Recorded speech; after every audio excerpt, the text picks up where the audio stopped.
Good morning, North Hunterdon. Welcome to the last week of school and welcome to June. It is June 1st, 2020. We have 5 days of virtual learning to go, and today is a B day. A few reminders to get us started. Number one, our North Hunterdon Education Foundation has a variety of really great summer programs that I would encourage all of our students to take a look at that are based on helping students be prepared for college. So we have mock interviews that you can schedule a time for that will help you with a college interview as well as a job interview. And there are also a variety of summer programs that includes things like navigating the college application process as well as writing your college essay. So students, if you want any help with any of that, some of those programs are free. Some of them have a small fee associated with them. You can find information on our website, and it was also sent to you in your email last week. And again, that is sponsored by our North Hunterdon Education Foundation. This week starts our textbook return and locker cleanout starting tomorrow for freshmen. So freshmen starting at 8 o'clock tomorrow, if your last name begins with an A, is your assigned time. We are spreading it out all throughout the day, by the way.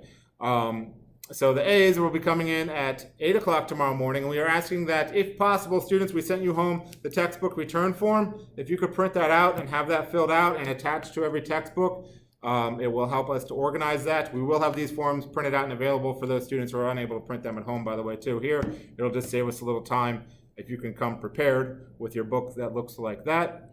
We will have tables set up outside in the courtyard by the theater entrance. We're hoping to do this outside if the weather cooperates, but the tables will have areas for you to drop off textbooks, calculators, sports equipment, library books, pay obligations. And then, if you need to get into the school, we will be allowing you into the school. We're going to be only allowing a certain number of students in at a time, which again is why we spread this out over the entire day for everybody. If you need to get in the school, you can clean out your hallway locker. You can clean out your athletic lockers, if you have sports lockers, things like that.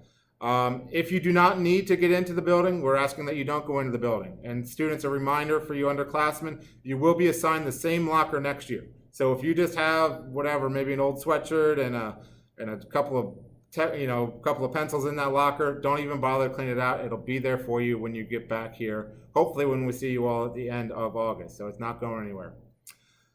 So that again starts tomorrow for freshmen. The following day is our sophomores and juniors, and then seniors on Friday. So let's talk about seniors for a second and what our end of year activities are going to look like for our seniors. On Friday, June 5th, is our senior return to school day. And on that day, again, they'll have the opportunity to drop off all of those obligations that they have, the textbooks, the calculators, sports equipment, and they'll also have the opportunity to pick things up. They will also, during that same day, have the opportunity to pick up their caps and gowns, honor cords, and sashes. So all of those things that they would typically pick up for graduation, they will have available to them on Friday, this Friday, June 5th.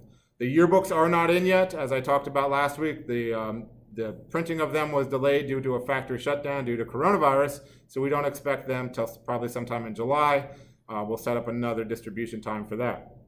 So on Friday, they'll get their caps and gowns. Next week, on June 8th, an administrator, myself included, as well as our APs, will be going to every house, every one of the 435 graduates that we have, to drop off a sign that has the student's picture on it that's donated by our PTSA, as well as to deliver to them their graduation diploma and their diploma cover.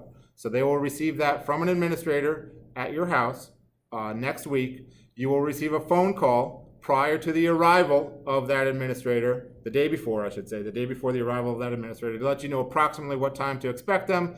The administrator will be wearing a graduation, the robe, and so we hope that our seniors come out wearing their caps and gowns as well.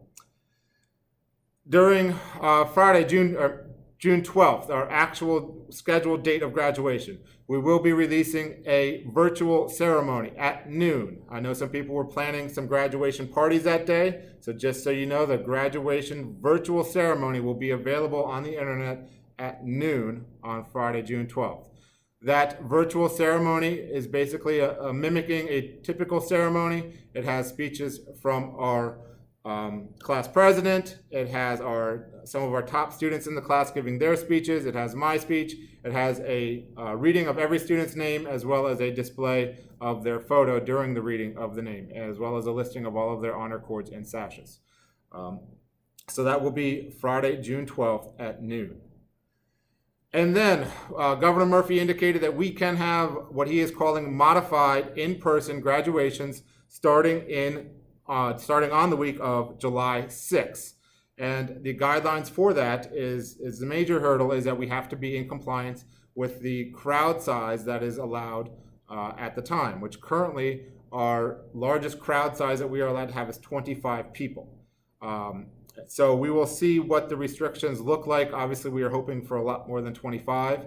And at that time, we will determine what that event looks like, if it's a ceremony, if it's a celebration, and what the format of that looks like. And we'll be working with our seniors and some of our senior parents to take a look when we get a little bit closer to that July 6th date to see what our forecast is for the amount of people that we can have and what we would want to do at that point in time. So with that, today we have a great video from our boys track team, which is why I'm here in Mr. Higgins' room. Mr. Higgins is an English teacher, and he's also one of our boys track coaches. I'll give you a look around the room. You can see in the corner of his room, he has trophies. He's got foam rollers. This is the staging area for our boys track team as they warm up for practice. You often see them out there in the hall with a foam roller getting warmed up. But the boys track team made an outstanding video with the help of Mr. Higgins. And it's really motivational. They have words of inspiration and advice for our underclassmen students. The video, though, is 14 and a half minutes long. My total that I'm allowed to upload on YouTube is 15 minutes. So we're going to have to break up this North Connection into two parts. So that's it for this North Connection, but I'm going to include a link on my Twitter account to the video that has been created. There's our 740 bell. That has been created by our track team. So I encourage everyone to follow right along, find part 2 of the North Connection, which is our video from our boys track team. It really is worth the watch. So with that, have a great day, North Hunterdon freshmen. I'll see you here tomorrow for your book return. Have a great day.